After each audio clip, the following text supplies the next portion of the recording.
Gandang hapon mga kabahidor. Relax na tayo. So, kakain lang natin. So mamaya balik na trabaho. Trending ngayon sa social media mga kabahidor, no? Si Idol Ramon Ang. Kasi mga politiko natin magnanakaw kasi. Yung bilyon-bilyon yung pera nilabas nila para sa baha. Nagbaha pa rin kasi hindi ginagamit ang mga pera na yan. Nasa bulsa lang ng mga politiko.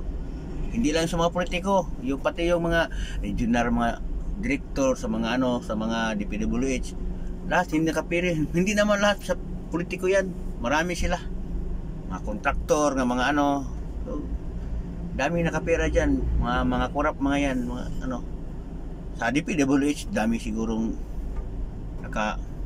dyan, nakatanggap ng pira. Bila nakabilyon ng linabas para sa baha, pero wala namang nangyari, di ba? Mabuti ngayon si Idol Ramon Ang kasi nag-volunteer na nga siya na magtrabaho. Hindi siya maningil ng kahit piso, di ba? Sariling pera niya, hanggang sariling mga gamit niya, siya na bahala. Lahat.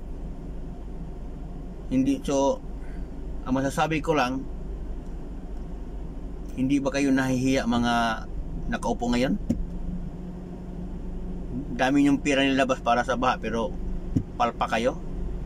Mabuti pa yung hindi politiko, siya nang nag-volunteer nga maglinis dyan sa Manila para mawala ang baha. Napakalaking insulto sa inyo mga politiko, mga administrasyon ngayon, yung mga regional director ng DPWH dyan. Napakalaking sa inyo yan. Nakakahiya kayo sa ibang bansa. Pag marinig ito sa ibang bansa o makikita na, mas lalo na kung mawala talagang baha dyan, so credit yan kay Ramon Ang. Buti pa yung hindi politiko, may nagawa. Samantala kayo nakaupo, walang nagawa. Puro lang pamirang ginawa nyo o panira sa kapwa nyo politiko, di ba? Ilang bilyon ang nilabas yung pera, walang napunta kung nasaan. Sa bulsa lang ng mga politiko. Sa mga politiko, sa mga empleyado ng DPWH, mga direktor, lahat dyan napunta lang doon sa daming pera, napunta lang sa wala. So nakakahiya kayo. Mabuti pa tong hindi politiko kasi nag-volunteer siya gagastos lahat. So ako siguro kung sa akin yan, halimbawa ako ako ang nasa posisyon ngayon, bumabaan lang ako siguro kasi biro mo, hindi politiko yan ang magtrabaho para lang mawala yung problema. Samantala yung nakaupo, walang nagawa kasi ninako ang pera. Paano na yun?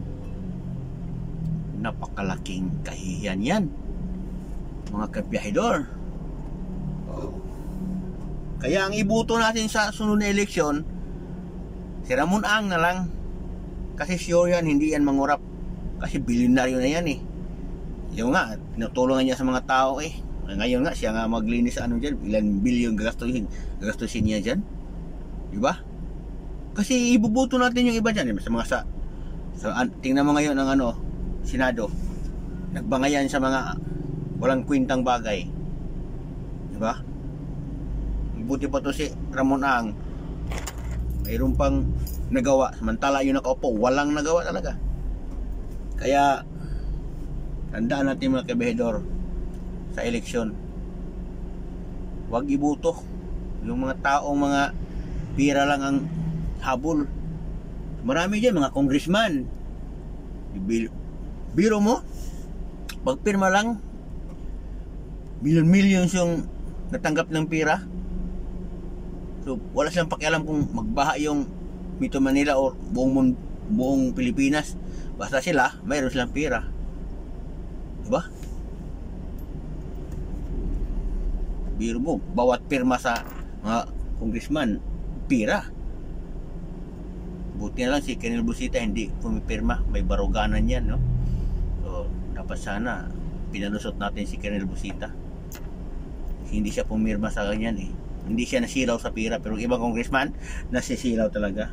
Huwag niyo ibuto yung mga ganyan klaseng mga politiko, mga kabahedor. Diba? Sana sa sunod eleksyon si Ramon ang tumatakbong presidente. Kasi sure tayo nga hindi pabayaan ng Pilipinas pag si Ramon Ang.